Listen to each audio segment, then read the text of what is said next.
गिबियाव नोंथांमोनखौ आंनि चेनेलाव बयखौबो बरायनानै लानाय जाबाय। नोंथांमोना सानफ्रोमबोनि खौरां मोननो थाखाय आंनि एसबि रादाब इउटुब चेनेलखौ साबस्क्राइब खालामनानै लादो। लोगोसे खौरांखौ मोजां मोनोब्ला लाइक आरो कमेन्ट खालामनानै एप्रिसियेट खालामनो हागोन। आंनि बे खौरांखौ मोजां मोनगोन आरो खौरांखौ जोबजासिम खोनासंलांगोन होननानै आसा खालामनाय थाबाय। दानिया नोंथांमोना खौरांखौ खोनासंलांदो। दिनैनि गिबि खौराङाव दङ आन्डामान आरो निकबार द्वीपनि लैथोआव 4.9 मेगनिट्युड गोख्रैनि बांग्रिं मावदों। नेशनेल सेन्टार फर सिस्मोलजिनि फोरमायनाय बायदिब्ला मैया फुंनि 3:40 रिंगासो समाव बे बांग्रिङा मावनाय जाथाया जादोंमोन होनना मिथिनो मोन्दों। सानजा गहपुर दख'रा दुलाराय बर' फरायसा आफादा बिटिआरनि दफा मथे गहपुर ओनसोलाबो बिटिआरआव हाबनायनि थाखाय दख'रा बर' फरायसा आफादा मानगोनां निजोम बसुमतारी बिथांखौ बरायदों। लोगोसेनो बे हाबाफारियाव बिथांखौ दख'रा बर' फरायसा आफादजों लोगोसे गामिनि रायजो राजाफोरा गाजा गोमजायै बरायदों आरो लोगोसे मान बावदों।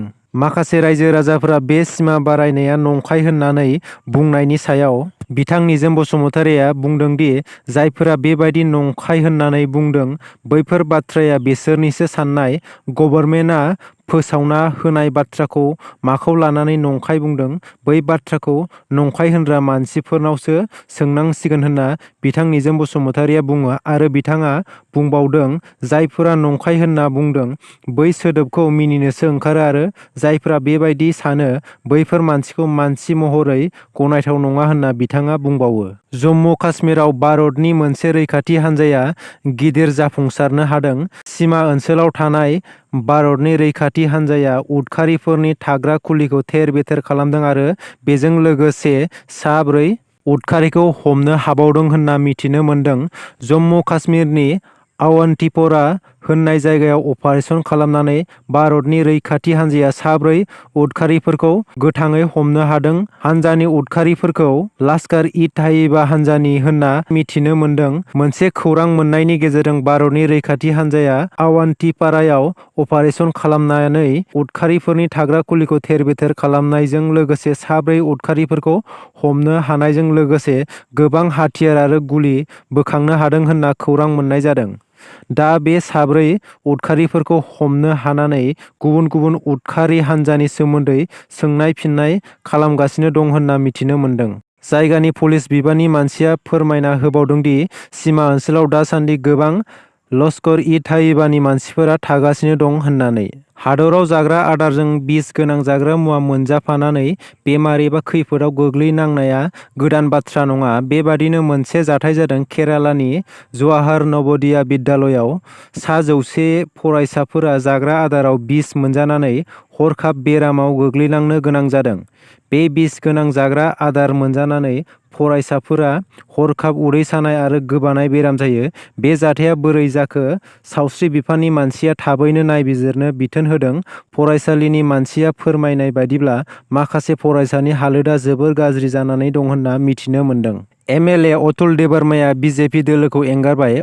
अतुल देबरमाया थांनाय समबारखालि बिजेपि दोलोखौ एंगारनानै त्रिपुरा बिधान सभा बिसायख'थियाव उदां बिजाथि महरै बाहागो लागोन होनना मिथिनो मोननाय जादों।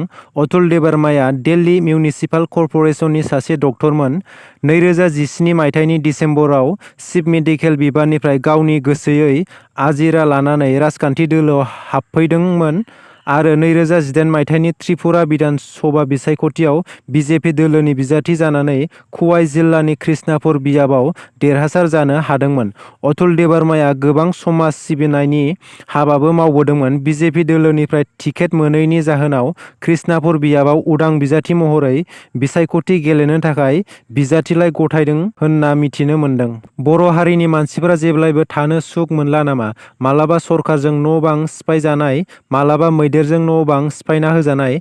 थिग बिदिनो मोनसे जाथाय जादों कक्राझार जिल्लानि सिङाव थानाय पर्बतजरा महकुमानि सिङाव थानाय थिपकाइ सुखनजरा सालजार गामियाव मैदेर फालोआ थांनाय समबार हरनि 8 रिंगासोआव न'-बां, माइ बाख्रि आरो गोबां आबादफोरखौ सिलिंखार खालामलांदों होनना खौरां मोन्दों।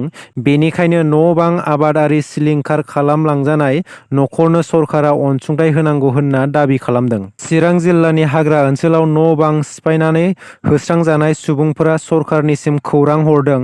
रुनिकाटा रेन्जनि सिङाव आयेन बेरेखा हा दखल खालामना न' बां आबाद मावना थानो लानायखौ होखारनायाव आरो गिर्जा न'खौ सिफायनायनि सायाव दुखु मोननाय फोरमायदों। हा-हु गैजायैनि थाखायनो नागालेन्ड, अरुणाचल, ढेकियाजुलि, उदालगुरि आरो गुबुन गुबुन जायगानिफ्राय थाफैदोंमोन बे जायगायाव। बड'लेण्ड सोमावसारनाय समाव बिसायख'थि समावल' दैदेनगिरिफोरा जोंखौ नांगौ, दायो मानो बर' फिसाफोरखौ बेबायदि आलाय-सिलाय खालामखो होनना रायजो राजाफोरा बुंदों।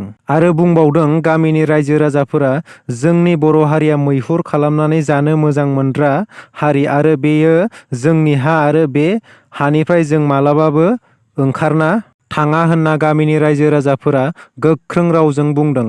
आरो बुंबावो नांगौबा जिउखौ दान होगोन थेवब्लाबो बे जायगाखौ नागारना थाङा होनना रायजोफोरा बुंबावो। दिल्ली पुलिसआ 4 गारि सिखावफोरखौ हमदों। सिखावफोरा गारि खावनानै गावसिनि गुदामाव गारिनि पार्टसफोरखौ खुलिनानै गारिनि पार्टस फानग्रा दखानाव फानदोंमोन। बे खामानिखौ बिसोर सिखावफोरा गावसिनि गेंनि लिडारा केन्सार बेरामाव थानायाव बेखौ फाहामनो थाखाय 10 लाख रांनि गोनांथि जानायलाय बेबादि खामानिखौ मावदों होनना पुलिस मावथिआ फोरमायदों। ओडिशानि मिनिस्टारखौ गुलि गावनाय ASI खौ साख्रिनिफ्राय बोखारनाय जाबाय। झारसुगुडानि एसपि राहुल जैनआ बुंदों दि ओडिशानि हेल्थ मिनिस्टार नब दासखौ गुलि गावनाय ASI गपाल दासखौ साख्रिनिफ्राय बोखारबाय होनना। पुलिस अफिसारआ मिनिस्टारखौ जोबोद खाथिनिफ्राय गुलि गावदोंमोन जेब्ला मिनिस्टारआ कारनिफ्राय ओंखारदोंमोन। मिथिनो मोन्दों दि देवबारखालि मिनिस्टारआ ब्राजाराजनगराव जानाय मोनसे मिटिंआव थांनायाव बे जाथाया जायो होनना मिथिनो मोन्दों। गपाल दास, जाय मिनिस्टारखौ गुलि गावदों, बेनि खर'आ थिक नंखायामोन होनना बेनि हिन्जावआ फोरमायना होदों। दिनैनि खौरांआ एसेनोसै। आसा खालामो नोंथांमोना खौरांखौ खोनासंनानै मोजां मोनबाय। खौरांखौ मोजां मोनदोंब्ला लाइक, कमेन्ट आरो शेयार खालामनानै होदो आरो सानफ्रोमबोनि खौरां मोननो थाखाय आंनि SB रादाब इउटुब चेनेलखौ साबस्क्राइब खालामनानै लादो। दिनैनि थाखाय एसेनोसै। बाय बाय।